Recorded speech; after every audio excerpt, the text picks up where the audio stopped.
Hebrews 11 has often been called the Faith Hall of Fame, a gallery of ordinary people who trusted God in extraordinary ways. Like us, they wrestled with doubt and lived imperfectly, but extraordinary things happened because they chose to trust God. While faith isn't always rewarded with immediate answers, it will help us to thrive in the most difficult of days. These stories invite us to trust God with our own by-faith moments, believing that He is able to do immeasurably more than we can ask or even begin to imagine. As we listen for God's voice, learn from God's truth, and lean into God's ways, we are reminded that He can be trusted. Well, hi, and welcome to another fabulous weekend of Calvary Online, Calvary at Home. What do we call this? I would go Calvary at Home, I guess. But. Okay. So we are thrilled to have you with us. This is our Church Without Walls weekend, and with me today is my friend Jason Ponish. Hey. So Jason, introduce yourself. Tell us a little bit about who you are and what you do. Yeah, glad to be here. As Stacy said, my name is Jason. I'm our youth director here at Calvary Harvest Fields. So that makes you Jake's boss? No, just the guy Jake tells to do the things. Not step up from intern. Okay. But, no offense to any interns out there. I love what interns do. They're the best. They are the best. So doing a lot with XYM, which is our Wednesday night program. For grades 6 through 12. Okay. XYM stands for? Extreme Youth Ministry. Okay. You'd have to give the origin on the name Extreme because I actually don't have that. Longer story than we have time for today, Jason. That's for another episode. But do a lot with that. Do a little bit with Fraser Street Commons, which is our downtown coffee shop in State College. So I hear we're getting some other downtown coffee spaces in other cities around town. Other fabulous towns. Yeah, so I got to preface we're the State College one. Yep. And then also doing a little bit with, kind of starting to do a little bit with young adults as well. So that's, post XYM, do a little bit with college, also post XYM. And then teach 4th and 5th grade for Calvary kids. That's a new one. Well, not a new one, but that's been a fun one. I've been enjoying that one. Okay. That's what I've kind of thought about doing for a while. And in this last year have been doing that. And that's been a fun one. Nice. So, yeah. I don't think I knew that. That's pretty fun. I always joked I wouldn't go younger than 6th grade, but there you are. We're here. So it's a little bit about what I do work-wise. And then personally, love sports, love Jesus. So that's what I like to talk about in my free time. So. You didn't mention Taylor Swift. I like Taylor Swift too. Okay. So, yeah. Okay. Cool. So how long have you been part of Calvary? Attending since 2014. I was a freshman in high school. One of the first people at Calvary I met was actually you. Yeah. At a Wednesday night, got dropped off. My friends who invited me weren't there, so that's so random. Hey, come to our youth group thing, and we're not going to be there. So I met you as first person I met when I walked through the doors. We were at 1250, and then on staff since summer 2018. I was an intern. Intern part-time. I don't know if we were calling them interns back then. I don't know. Yeah, 2018 summer. Okay. It's long I've been on staff, so a lot of different job titles since then. Pretty long run. It is. I was thinking about that the other day. So. Okay. Yeah. Well, since this is our Church Without Walls weekend, we like to talk about Front Yard Mission. Yep. And the reminder that God calls all of us to live on mission with Him. Yeah. And the Front Yard Mission principles are pray first. Yeah. And it's not like check the box. Right. I prayed and now I'm done praying. Yeah. It's really a kind of a pray at all times. Yes. And we're praying for, ideally, we're praying for 8 people. Yeah. We call it a hashtag card. Yep. But praying for people who don't know the Lord to come to know the Lord, for God to give us opportunities to invest in their lives and share the good news, the hope that we have. So pray first, invite all, or love all and invite often. Yep. So why don't you share a little Front Yard Mission story from some of the places that you're working? Yeah, mine mostly goes with the pray first, especially around the hashtag, but goes into all 3 of them really. I was sharing with a handful of people. I have 3 hashtag cards actually. I do one for my direct neighbors. So houses around me, we're in different duplexes. So I've got a duplex right next to me, 2 more down the road, and then a couple across the street. I do one for Fraser Street Commons. We get a lot of people who walk in, and if I don't write names down, I'm not going to remember them. And I want to be praying for those people. As a host at Fraser Street, we try to welcome each guest, but more than just a hey and point to the free coffee, it's I want to actually get to know you. Yep. So I try to write down names because it's a lot of guests. I don't write down every name, but especially if I just feel called to keep praying for that person, they get put on a hashtag or in my notes app. And then I do one for friends who don't know Jesus who have moved away, but I'm still in connection with. So not just anyone who's moved away. It's got to be someone who I'm still at least touching in base this town, with. that would be a really long list if you It just, is, yeah. for everyone who left. It is. More on that actually later. Okay. But kind of a common theme I've seen, and with all 3 of those are all primarily people, from ages 19 to 30. Even in my duplexes, we get a couple of young adult or older adults, but it's people. mostly grad students and people who are either just done with college or just done with grad school. We got one family with kids in our 5 or 6 duplexes. So it's how many kids do they have to have before they are not eligible for your list? Is that a... No, I don't keep that track. Yeah, no. But I do pray for Carlos, his wife, and their kids. I mostly know Carlos. I still got to get to know the rest of the family. That's on me. But okay. So does Carlos know that you're praying for him? Yes. Okay. Yeah. But kind of a common theme I've seen with all 3, and I'll share a story kind of with each one, just real quick, is that there is just a need and a passion for connection. Like they all want to get together. And if you're researching stuff about Gen Z especially, like Barna just released a whole new Gen Z study. It's like 97 pages. If you're into reading that, it's a free one. You just have to give them a little bit of information. But the common theme is Gen Z really wants to get together, connect in person, but they don't always know how to do that. I don't even always know how to best connect with people. My go-to's been just invite people to my house to watch football. Not everyone likes football, so got to find some different ways to connect that get me out of my comfort zone a bit. But whether it's people at Fraser Street, direct neighbors, or friends online from afar, they're all looking for different ways to connect. The first neighbors I met when I moved into my duplex on University, Jacob and Emma, they just moved to Moldova, talking about people moving away. It's really common. We're actually about to replace almost all my neighbors. Moldova, Utah? Moldova, the nation, they're opera singers. So they're opera singers. Yeah. They're really cool neighbors. I'm gonna miss them for sure. But one of the first things when they moved into town, they bought a fire pit and we're in their backyard, and I noticed that because I like a fire pit. Yeah. So I walked down, and really one of the first things they said was, "We bought this fire pit hoping someone would walk out of their house and come talk to us. Like we don't know anyone here. We just moved. We are looking for connection."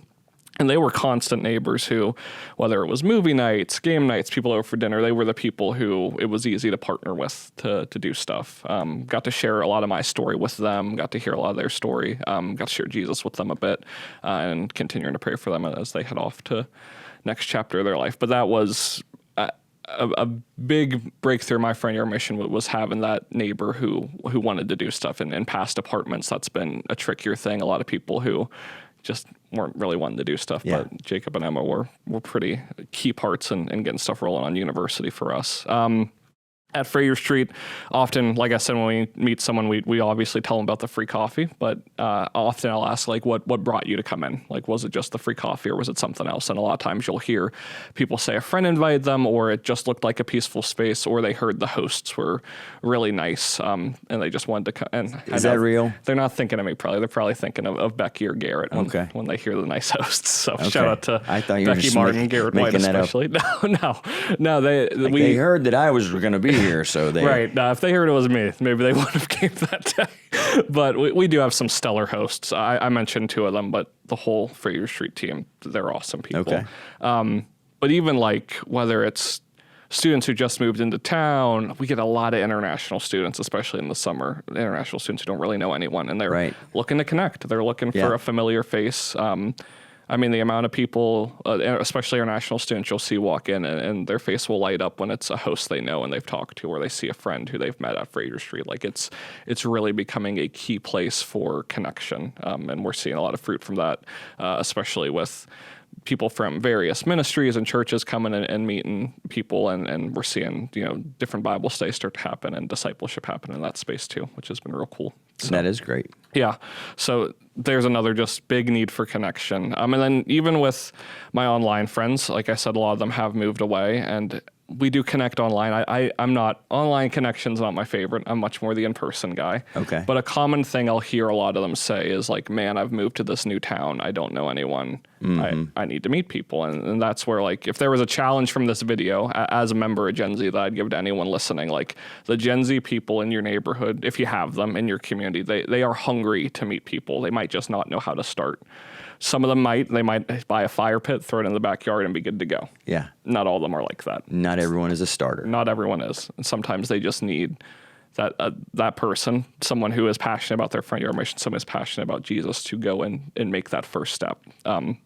So still with the online friends, still pray for them and try to challenge them to meet people. And, I connect with them and share my life with them, get to hear about their life, but really praying for those guys too, to meet community where they're at as well, and have Jesus, have people cross paths with them in the cities that they've moved to. Because I feel like so often I hear them say like, I'm going to move towns again. And it's like, well, you're going to move to another town and not know anyone. And the cycle needs to stop. Starting over, yeah. right? So, yeah. So kind of seeing God at work in all three of those areas, especially with just people in the next gen hungry for community. Yeah. So here's a question. Yep. Not everybody, like we said, not everyone is a starter. Yep. Yeah, not absolutely. everybody has that just innate, I know how to do this. I don't have to think about it. It just comes naturally to me. What would you tell someone who recognizes that there are people around them who are hungry for connection, don't know how to start? If they're not wired, I mean, I think that it is a skill that everyone can learn. Yeah. And you talked about hosting at Fraser Street, and Right. some of the people are just out of the gate, right out of the box. They know how to do it. Yeah. They don't need. But what do you tell people who would say, I want to help people connect? Yeah. I don't know how. Yeah. Man, that's a tough question. I think a lot of it, two thoughts. A lot of it, I think, does start even with that pray first opportunity, like just asking God, like, hey, can you put the opportunity blatantly in front of me? Like, make it clear, like, pray, God, give me a way to connect with these people.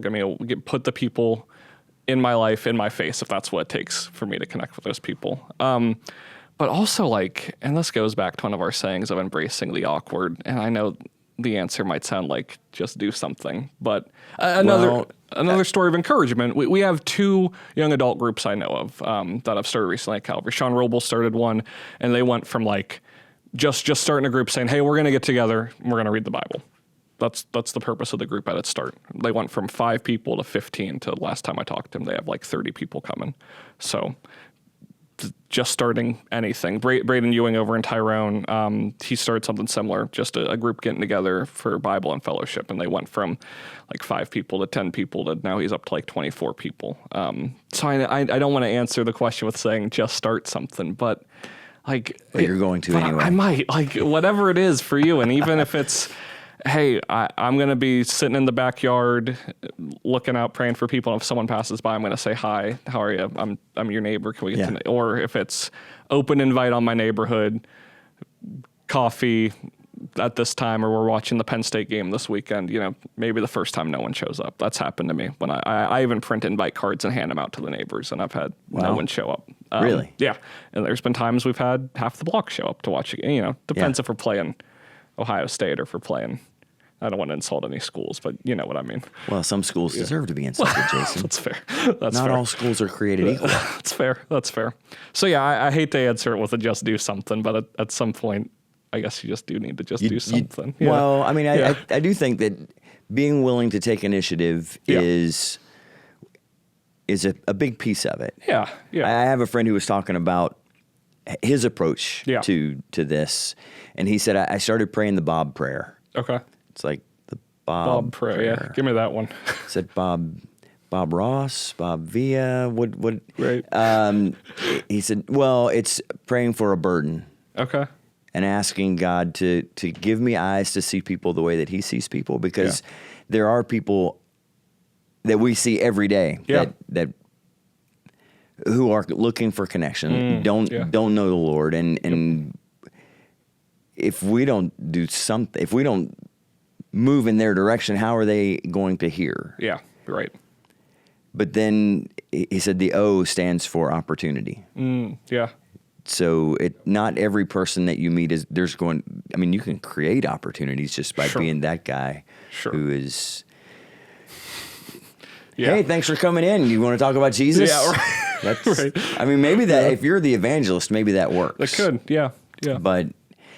So praying for opportunities and being aware of the opportunities. And I think that it's kind of the thing that if I'm praying for opportunities, then I recognize more of the opportunities that God puts in my path every day. Yeah. So a burden, praying for opportunities, and then praying for boldness, because that's the awkward part. Right, that is. Yep. The willingness to cross the threshold and put it out there. Yeah. And maybe it doesn't go anywhere the first time, right, or the second time, but if there are people who are hungry for connection and God is bringing them into my life, I have to be willing to cross that awkward threshold to throw something out there. Yeah. So it's like you're saying, it doesn't have to be a home run. It doesn't have to. It doesn't have to be a big thing. Right. Like I feel like often I have students in youth group who we encourage to do front yard mission. They're like, I gotta do this big house party or do something huge. And I'm like, no. Yeah. You don't. It doesn't have to be this huge thing. No. Coffee with one person saying, hey, I'm asking if you can pray for someone in your class. I think that's a huge one. Yeah. Right. That right there. Just saying, like I asked what was his name? What was your friend's name? Jose? Carlos. Yeah. Does he know that you're praying for him? I think sometimes that in and of itself is enough to get the ball rolling. Yeah. Mm-hmm. That if you tell people, hey, I believe in the power of prayer. Yeah. And this isn't creepy, but I keep a little list of people that I'm praying for. Right, yeah. And I'm praying for you. Yeah. I care about you. Yeah. I want to see God do good things in your life. Yeah. How can I be praying more specifically, more effectively for you? That's good. I throw that out at restaurants. Yeah. And very often the waiter or waitress will thank me and say, you know what? I do have something. Yeah. Sometimes it's weird. No, I've done that before too, and I learned that from you actually. So, well, sometimes it's weird, and the person says, "I'm good." Yeah, right. But pray for him because he's having a terrible day. It's like, okay, well, But sometimes it really goes somewhere, and especially if it's a place you frequent. When I was officing at the waffle shop, I had a relationship with all of the wait staff there, and they knew that we were going to pray for them. Yeah, so that's cool. That's cool. Yeah. So how can people be praying for you and for Calvary's student ministry? What, or maybe you have another God story that you want to share about from... I can do two quick prayer requests. One, I kind of mentioned it, but for my front yard mission specifically, I have a bunch of neighbors who have moved out and we got new ones moving in. So just prayers that, I don't want to just have it a prayer that it's the easiest transition as possible, but if they are as nice of a neighbors as the ones I've had before, that'd be a win too. So just prayers for that. I've been looking outside waiting to see when the U-Hauls start rolling up to be able to go over and help. Won't be long. It won't be long. Waiting for the trucks to roll in so you can go help. I'd like to. That's an easy way to meet people. That's a great way to meet people. A little easier than knocking on the door with... my go-to has always been a bag of Oreos and an invite to football, but okay. If I can meet them moving in, that saves who's the stranger knocking on my door. Yeah. So, and then for XYM, we've got a couple of exciting events coming up. We're having a lock-in this Friday, so that's an all-nighter. So our student leadership team... Former youth pastor... I know. Lock-ins are... Yeah. Terrible. Yeah. I got a long but weekend good for after you. too. That's great. We have a student leadership team at XYM. They are an awesome group of students. And we kind of threw the challenge out to all of our student leadership teams ever. Like, hey, if there's something you want to do, we're going to let you do it. And if it doesn't work out, we're going to learn from that. It's pretty much always been the challenge. And usually, it's been, pretty, I'd say, manageable to like easy things for me to look at and be like, yeah, you got that, no problem. Right. I think they can do a lock-in too, but for this group, they said we're doing a lock-in and we want to do a joint worship night with other youth groups. So That's great. those are pretty big ones, which I'm excited about. So lock-in is this Friday, and joint worship night is looking to be in mid-August. Still waiting to hear back from a few different groups. So, Okay. But yeah, just prayers for that team, that God continues to point them in the direction they want them to take things at XYM and in their schools, and that those events go well. So Okay. yeah, All right. yeah. What are you hopeful for in the coming school season? Like as you look forward and think about student ministry at Calvary. Yeah. As the director. Yeah. It's hard to not just answer the new building, but specifically with the youth expansion. I think there's a new building. Yeah, new youth at Harvest expansion Fields. for we're gonna have a little cafe space and some small group meeting spaces for next gen, and it ties back into what we talked about at the start. I do believe Gen Z and Gen Alpha are hungry for relationships and community, and Jake and I have constantly said if we build an expansion and only use it for youth on Wednesdays, that's a waste of money. That's a waste of time. So we want this to be a cafe space, a small group space for kids to be up using every day, whether it's coming up to do homework, coming up and inviting their friends to grab a cup of coffee, grab a soda, whatever it might be, and talk about Jesus. We want it to be a space for Gen Z and Gen Alpha in our area to be able to just use it, to be a blessing to them. So I'm just really hoping that takes off. We're hoping to have some like open hours for it that I'll be hosting. So using my skills that I had at Fraser Street and moving it up to Harvest Fields now. That's great. Excited for, really, really excited for that, and been praying for that for a while. So, yeah. Okay. Yeah. Well, I'll tell you what, how about you pray for us, pray for the folks at home. This is going to air on a CWOW Sunday. Yeah. Mm-hmm. So pray for people who are trying to put these front yard mission principles into practice, and let's ask God to bless that. Yeah, absolutely. God, thank you for today. Thank you for a chance to just share what's going on in our front yard mission. God, pray for people watching at home, Lord, that you just encourage them or that they just take a first step this Sunday. God, if there are people who are hungry for community in their neighborhood, God, just help them to connect with them, whether they are members of Gen Z or older or younger. God, just help them to be that lighthouse, that beacon of hope and comfort and your peace in their neighborhoods, God. Whether it's as big as a full-on backyard campfire or just as small as, getting together one-on-one on the front porch and talking about you, Jesus. Just pray that we see some connection happening in our communities this weekend, and that people who have been looking for that, whether it's people who just moved in or people who have been in a community for years, just hungry for that person to meet with. God, pray that just happens this weekend. Amen. Pray. Amen. Amen.